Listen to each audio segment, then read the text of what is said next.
দুপুর সবাইকে। আজ না বাড়িতে একটু অন্যরকমভাবে চিকেনটা বানাচ্ছি। তোমরা সবাই যেন আমি চিকেন খেতে ভালোবাসি, তো চলো তাড়াতাড়ি তোমাদের সাথেও শেয়ার করি কীভাবে বানালাম। দেখো, চিকেনেই প্রথমে ভিনিগার, গোলমরিচ গুঁড়ো, কাশ্মীরি লঙ্কার গুঁড়ো, নুন, হলুদ আর একটু কাঁচা সর্ষের তেল ম্যারিনেট করে রেখে দিলাম। আর আরেকদিকে কুচো কুচো করে পেঁয়াজ কেটে, আদা রসুন পেস্ট আর টমেটো পিউরি। আর দেখো, চিকেনের বানাচ্ছি হচ্ছে চিকেন মশলা, কিন্তু আলু ছাড়া তো অসম্পূর্ণ, তাই আলুটা ম্যান্ডেটারি। তারপরে কড়াইতে শুকনো লঙ্কা, গোটা গরম মশলা ফোড়ন দিয়ে পেঁয়াজগুলো ভালো করে পিঙ্কিশ ব্রাউন করে ভেজে নিলাম।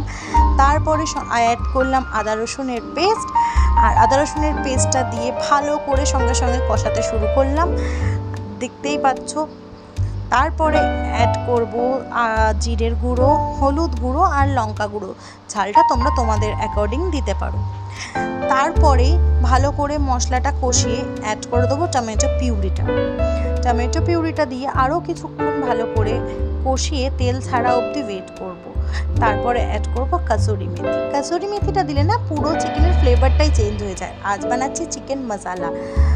তো যাই হোক, একটা নতুনত্ব রেসিপি ভাবলাম তোমাদের সাথে শেয়ার করি। এটা একান্তই আমার রেসিপি, আমি নিজের মতন করে বানিয়েছি। কেমন লাগলো তোমরা অবশ্যই জানিও। কিন্তু দেখো, কাসুরি মেথি অ্যাড করার পর আমরা দিয়ে দেবো চিকেনগুলো, যেগুলো ম্যারিনেট করে রেখেছিলাম, আর তার সাথে সাথে আলুগুলো ভেজে রেখেছিলাম দিয়ে দেবো, কারণ এই রান্নাটা আমরা কোনো রকম জল ইউজ করব না। তারপরে একটু চিকেন মশলা দিলাম, জাস্ট ফ্লেভারটা, বললাম না মশলা চিকেন বানাচ্ছি, আনার জন্য। তো দেখো, ঢাকা দিয়ে ভালো করে চিকেনটা কষাতে কষাতে কুক করে নেব। আর এইভাবেই জল ছাড়বে ঢাকা দিয়ে রান্না করতে, দেখবে তোমরা যখন রান্না করবে। ব্যাস, আমাদের সুন্দরভাবে চিকেনটা সেদ্ধ হয়ে গেলেই রেডি চিকেন মশলা।